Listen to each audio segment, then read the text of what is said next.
Howdy, folks. Welcome to Liberty Call. Today is Monday, July 29th, 2024. Hope you're having a fantastical day out there in the interwebs. It's a beautiful sunny day here in Colorado. A little warmer than I like, but no rain, so that's nice. And also no snow, which is even better. So now, if we got snow in late July, that'd be a problem. So not that it couldn't happen. I mean, I'm sure there's some snow at the higher elevations, if we get some precipitation, but not here today. So, all right. Markets, kind of today. Looks like most of the markets lost their steam at the end of the trading session. But anyways, all right. Well, if you're first time watching Liberty Call, if you could do me a favor, give me some thumbs up, a like, a share, subscribe, a follow, and press the notification bell. Apologize, my beard's all fluffy. I didn't put any wax in it today, so it's sticking out everywhere. So, all right. Well, let's go ahead and get into today's markets, see what happened. Dow Jones was down 0.12%, 49 points, closed at 4539. S&P 500 up 0.13%, 7 points, closed at 5466. NASDAQ up 0.07, 12 points, closed at 17,370. The VIX was up 1.28% today. It's at 1660. Canada down 0.15, Brazil down 0.38, and Mexico down 0.54. Headed over to Europe, Germany was down 0.53, the UK up 0.08, France down 0.98, Netherlands down 0.28, Spain down 0.43%, Italy down 0.51%, Switzerland down 0.3%, and Portugal up 0.44%. Russian exchanges both red today. Wow. The MOEX down 2.84%, the RTSI down 3.95%. And the overnights, the Nikkei in Japan was up 2.29%, Australia up 0.86%, New Zealand up 0.04%, in China, the Shanghai was up 0.03%, Shenzhen component down 0.96%, China A50 down 0.39%, DJ Shanghai down 0.22%, Hang Seng was up 1.28%, and the Taiwan weighted up 0.2%. All right, so those are our markets for today. Exciting stuff, I know. All righty, let's get over to the weekly economic update. Stocks had a mixed seesaw week as disappointing corporate reports unsettled investors who appeared to rotate away from some leading groups in favor of other names. The Dow picked up 0.75%. Meanwhile, S&P 500 declined by 0.83. NASDAQ dropped by 2.08. And overseas markets fell by 1.49% through Thursday's close. All right, Q2 corporate reports start. Last week began with some positive momentum, but after Tuesday's close, two influential tech companies reported disappointing Q2 numbers, which soured sentiment. On Wednesday, the S&P 500 dropped 2%, and the NASDAQ fell more than 3%. Stocks attempted to rebound on Thursday on news that GDP grew much faster than expected in Q2, but sellers swooped in near the close. Stocks rallied broadly on Friday after a positive inflation report. The personal consumption expenditures index, widely considered the Fed's preferred inflation measure, showed only a slight uptick in June in line with expectations. Notice they didn't mention anything about deflation. Yep, haven't seen any. All righty.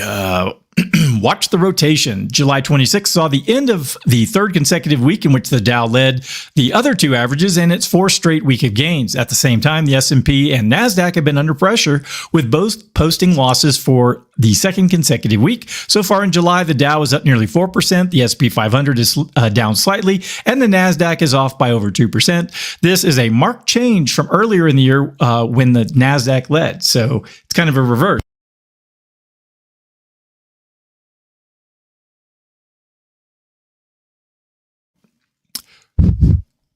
Let me check my settings here, make sure I didn't disconnect my mic. Yep, it's still working. All righty, where was I? Oh yeah, so like I said, the for most of the year, tech, it's really been mainly a tech rally. Your growth stocks, things of that nature that they've just been on a huge rally, and there's a lot of them in the S&P 500, which has been dragging the S&P 500 along. I covered an article a couple months ago that talked about the S&P 495, and then the other five, which are basically pulling the market along. So, anyways, it's we're seeing that reversal where people are going from more speculative investments, or where you have an opportunity for more growth, to more your dividends and your blue chips and things like that, or your value stocks. And we'll see if that continues over the next few weeks. All right. Let's see here. Key economic data this week. Tuesday, we have the FOMC meeting begins. We also have consumer confidence and the Case-Shiller home price index. Wednesday, we have Treasury refunding announcement, the ADP employment report, pending home sales, the FOMC announcement, which I doubt they'll make any changes, and the Fed chair press conference. Thursday is the ISM manufacturing index, jobless claims, productivity and costs, and construction spending. And then Friday, we have the employment situation, motor vehicle sales, and factory orders. Companies reporting earnings this week, there are a bunch. On Monday today, we have McDonald's. I'm loving it.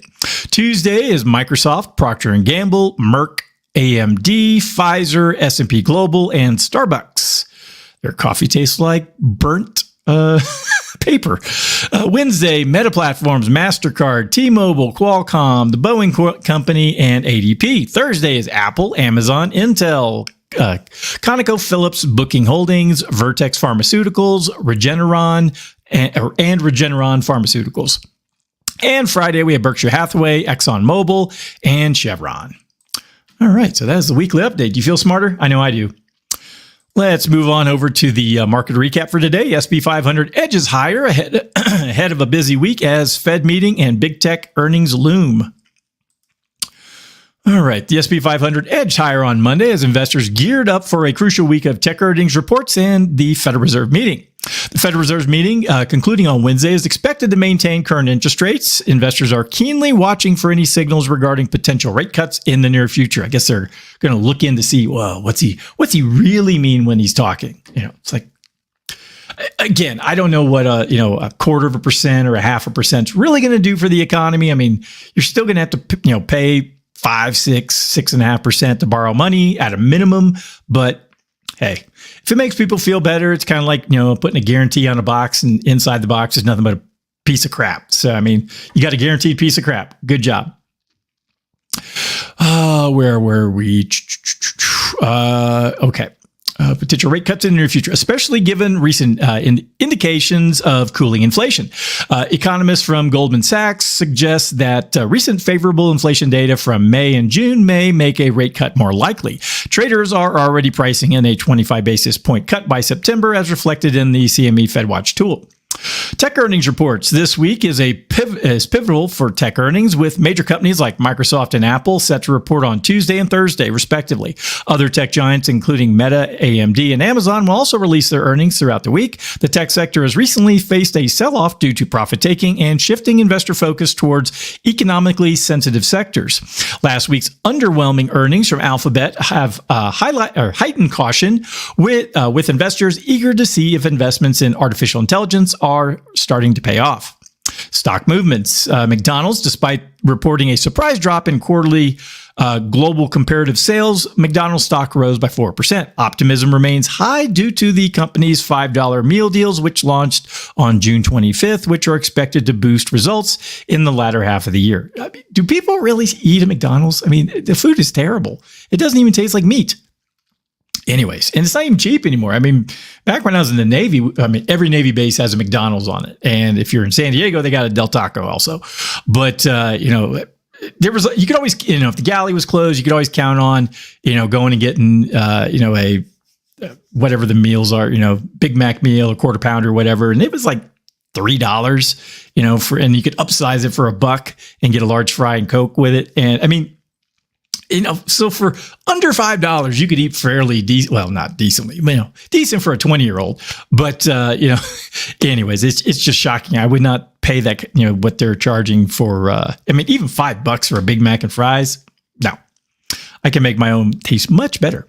Tesla shares gained 5% after Morgan Stanley named it their top pick among U.S. auto stocks. Really? Not Ford? Stellantis fell more than 3% after a 52-week low after Deutsche Bank downgraded the stock from buy to hold, citing concerns over inventory and pricing issues impacting the automaker's ability to meet its guidance. labor market focus. This week's key economic data will be on Friday's non-farm payrolls report, with expectations for 177,000 new jobs in July, down from 206 in June. Additionally, additional employment reports such as the job openings and labor turnover survey, ADP, employment, and weekly jobless claims will also be scrutinized for signs of labor market easing. Overall, the combination of tech earnings and Federal Reserve signals will significantly influence market sentiment and direction in the coming days. Okay, if you say so. Next up, got a article here from Mr. Brian Westbury over at First Trust. His Monday morning article is titled "Want Affordable Housing, Build Homes, and Cut the Government." I can't disagree with that title. The issue of affordable housing has long been a contentious topic among politicians and the public alike. The concept of affordability is influenced by two primary factors: the price of housing and the income of the individual seeking to purchase or rent it. While numerous factors complicate the housing market, the general consensus is that home prices and rents are excessively high. Historically, the cost of a typical home relative to income has significantly increased. In 2022, the median price of an existing family home was about $390,000, which was 5.2 times higher than the median household income of $74,580. This is a stark contrast to 1968, when the median home price was only 2.6 times the median household income. Even during the peak of the housing boom in 2005, this ratio was lower at 4.7. Several factors contribute to the high cost of housing. Government regulations and restrictions on building limit the supply of new homes, driving up prices. Additionally, inflation caused by excessive money printing and a failure to keep wage growth in line with rising costs have exacerbated the problem. The influx of immigrants has also increased demand for housing, while home builders have not constructed enough new homes since the housing bust of 2007 through 2009.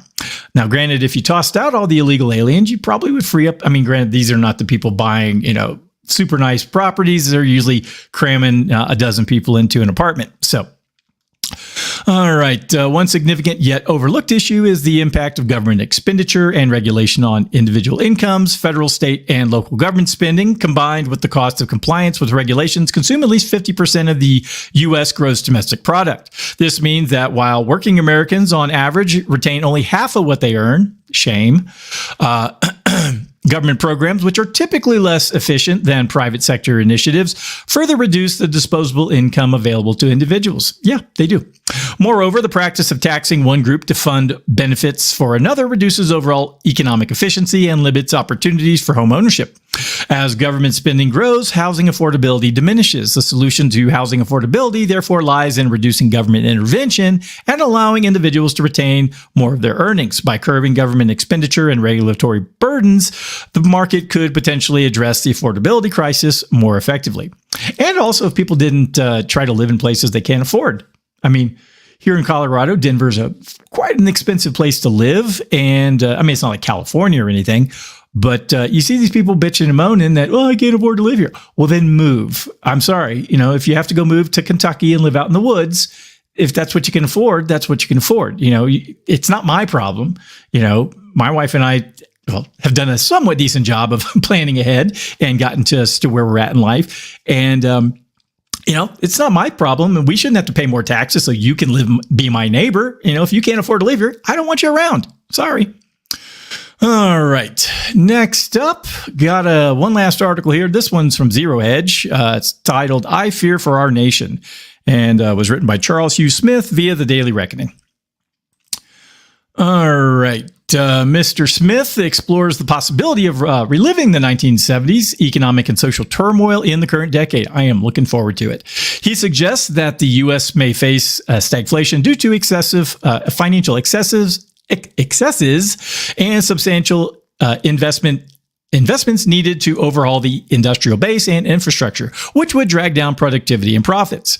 Smith draws parallels between the 1970s and the present, highlighting that elevated inflation and unpredictability crushed the stock market's speculative dynamics back then. He illustrates how inflation led a massive devaluation of stock purchasing power and a significant decline in household assets invested in the stock market, which fell from 38 to 14.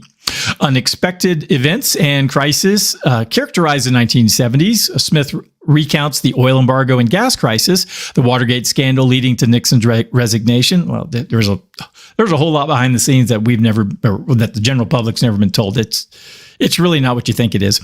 And domestic terrorism, noting that such unpredictability could reoccur. He points out that from 1966 to 1981, the U.S. dollar lost 2/3 of its purchasing power, significantly affecting the real value of stock market investments.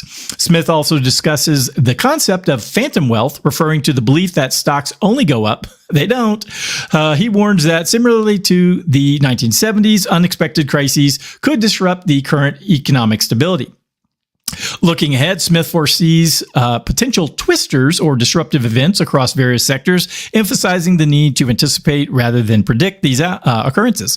He recalls the tumultuous period between 61 and 81, marked by crisis, civil violence, and assassinations, and expresses concern that similar instability might be on the horizon. Smith also attributes the current economic fragility to high debt loads, weakened domestic industries, and a lack of civic virtue. He fears the nation's resilience is eroded compared to the 60s and 70s, making it ill-prepared for future challenges. He criticizes the modern reliance on technological fixes and denial, stressing the importance of humility, localized solutions, and cooperation to navigate through potential crisis. In conclusion, Smith hopes for a collective wisdom to face the challenges with humility and cooperation, although he remains cautious about the nation's, I wouldn't call it a nation, the country's ability to achieve this. Well, if there was anyone in Washington that was actually preaching this, I mean, you don't even hear from like Rand Paul or Congressman Massey. I mean, and they're the good guys. Mike Lee. I mean, yeah, they make snarky comments on social media and stuff, but I don't see any of them standing up saying, "Hey, this crap has got to come to an end. The country's headed towards insolvency. You know what that's going to do to all the people we made promises to." So, I mean, if it falls apart, I'm just going to sit back and laugh. But, I feel bad, but that's just the way it is. Alrighty. Well, that's everything that I had for today. If anyone needs anything from me, please go to DSAFinancialGroup.com. All my contact information is there. If you need to get your financial crap together, give me a buzz. I'd be happy to help you. All right. Well, like I said, that's all I got for today. Hope everyone has a wonderful evening, and I shall talk to all y'all again next time. Adios.